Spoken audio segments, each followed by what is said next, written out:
Damos gracias a Dios que nos permite estar un día más meditando su palabra.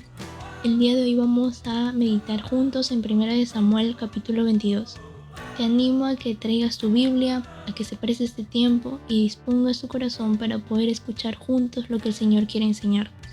Esto es ADAC, Adolescentes hacia Cristo.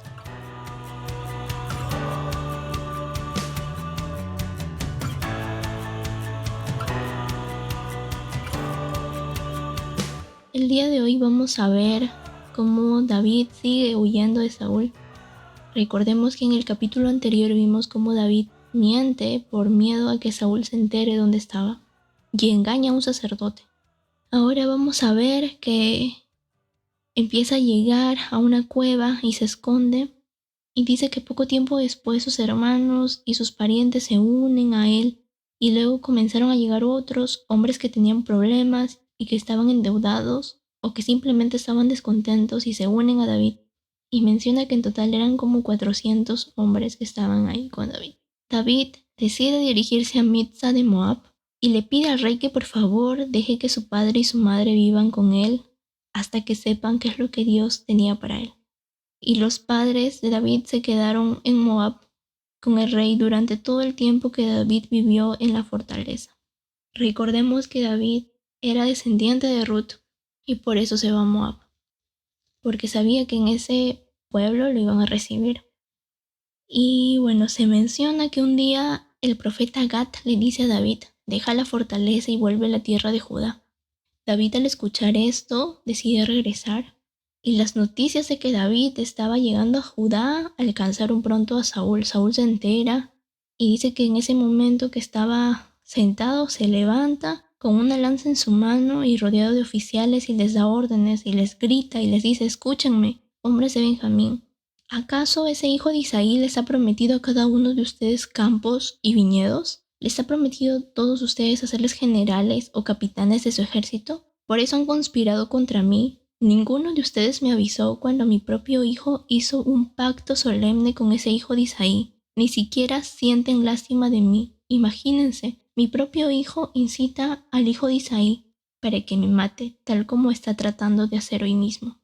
Saúl, que estaba decidido a matar a David, ahora se pone en el lado de víctima y dice que David era quien quería matarlo a él y busca que estos soldados tengan lástima y lo apoyen de lo que su hijo Jonatán había decidido hacer por David. Vemos cómo Saúl en su enojo manda llamar al sacerdote Ahimelech y a su familia, y en el versículo 12 les grita y les dice: escúchame, hijo de Ahitob. Y Ahimelech le responde y le dice: ¿qué quiere mi rey? Saúl le dice: ¿por qué has conspirado contra mí, tú y ese hijo de Isaí? ¿Por qué le diste alimento y una espada? ¿Por qué consultaste a Dios por él? ¿Por qué lo instigaste a matarme como está tratando de hacer hoy mismo? Ahimelech le responde y le dice: ¿hay alguien entre todos tus siervos que sea tan fiel como tu yerno David? Él es el capitán de su escolta y el miembro altamente honrado de su casa.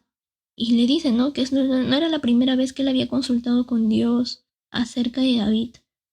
Porque recuerden que Ahimelech no sabía que David le había mentido. Él pensó que David fue a hacer un encargo que Saúl le había mandado hacer. Y vemos cómo Saúl se enoja porque piensa que Ahimelech es el que había hecho un acuerdo con David y que sabía la verdad. Y le dice que iba a morir con toda su familia. Y le ordena al escolta y le ordena que lo maten, porque consideraba que era un aliado de David. Pero dice que ellos no se negaron a matar porque era un sacerdote del Señor. Saúl en su enojo le dice a Doeg: hazlo tú. Y Doeg, el edomita, los atacó y los mató. Mató 85 sacerdotes en total, que aún llevaban puestas sus vestiduras sacerdotales. Y después se dirigieron a Nob, a la ciudad de los sacerdotes, y mató a las familias de los sacerdotes, hombres y mujeres, niños recién nacidos, y todo ganado, burro, ovejas y cabras. Vemos cómo la mentira de David trae consecuencias, y consecuencias muy fuertes. Mueren 85 sacerdotes junto con su familia por esta mentira que David dijo para poder huir de Saúl. En el versículo 22, David, al enterarse de cómo estos sacerdotes habían muerto, que eran sacerdotes del Señor, dice, no lo sabía. Cuando vi a Doeg, el edomita ahí ese día, estaba seguro que se lo contaría a Saúl. Ahora soy responsable de la muerte de toda la familia de tu padre. Quédate aquí conmigo, no tengas miedo, te protegeré con mi propia vida porque la misma persona quiere matarnos a los dos. David se entera cómo habían muerto todos estos sacerdotes a causa de su misma mentira, a causa de lo que él había ocasionado. David reconoce su responsabilidad de que causó la muerte de los sacerdotes, los animales, y admite que es su culpa. Vemos cómo hay un contraste, si tú te acuerdas, entre Saúl cuando miente de haber pecado contra Dios. Saúl no admitió haber ido contra Dios. Acá vemos una actitud diferente. David responde y habla y dice: yo lo sabía. Yo sabía y es mi culpa. Estas consecuencias son mi responsabilidad. Cuán difícil habrá sido para David, pero David decide admitir esto y es una forma de humillación también, porque reconocía que él era el responsable de la muerte de todos estos sacerdotes. Recordemos cómo la mentira de David, que parecía tan pequeña o que parecía que nadie se iba a enterar o que no iba a haber consecuencias, trajo consecuencias fuertes. Y así mismo nuestras mentiras o nuestro pecado o lo que hagamos nosotros siempre va a traer consecuencias, tanto para nosotros como para con los demás.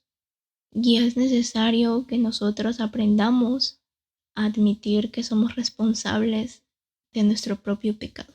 Si nosotros vamos contra Dios y hacemos algo contra Él, no es porque me obligaron a hacerlo, no es porque tuve miedo y me justifico en ese miedo, sino es porque yo decidí hacer eso, porque mi corazón es torcido y se va contra Dios constantemente.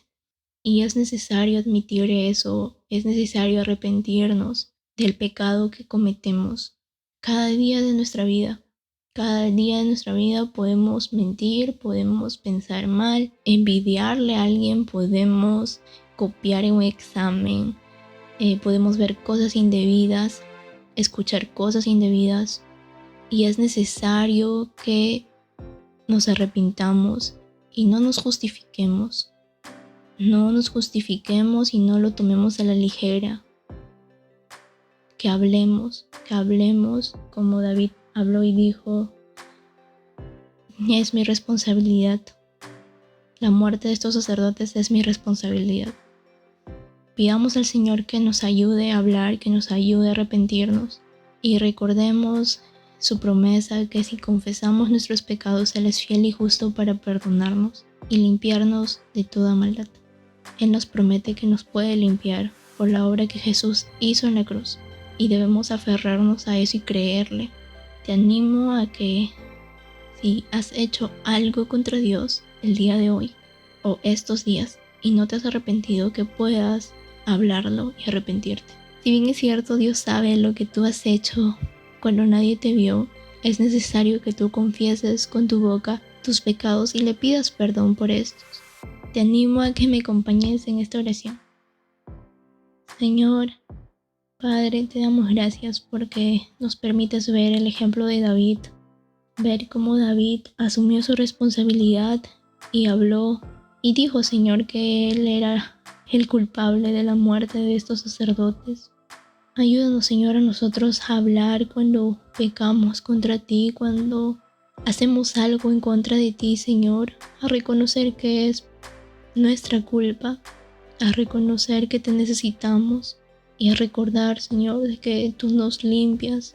Te pedimos, Señor, que nos ayudes a hablarlo, a no tomar a la ligera esos pecados que consideramos chiquitos o que consideramos muy superficiales, sino que podamos arrepentirnos, Señor, recordando quién eres tú y también recordando, Señor, que debemos santificarnos cada día en tu palabra, Señor, y debemos anhelar a ser como tú. Gracias, Padre, por este tiempo, en el nombre de Jesús. Amén. Gracias por acompañarnos hasta ahora. Y bueno, te animo a que sigas leyendo la palabra, que sigas aprendiendo del Señor. Y si el Señor te enseña otra cosa, compártelo con tu célula, compártelo con tus amigos. Y te animo a que sigas escuchando los audios cada día, que no descuides tus tiempos devocionales. Nos vemos mañana con el próximo capítulo. Adiós.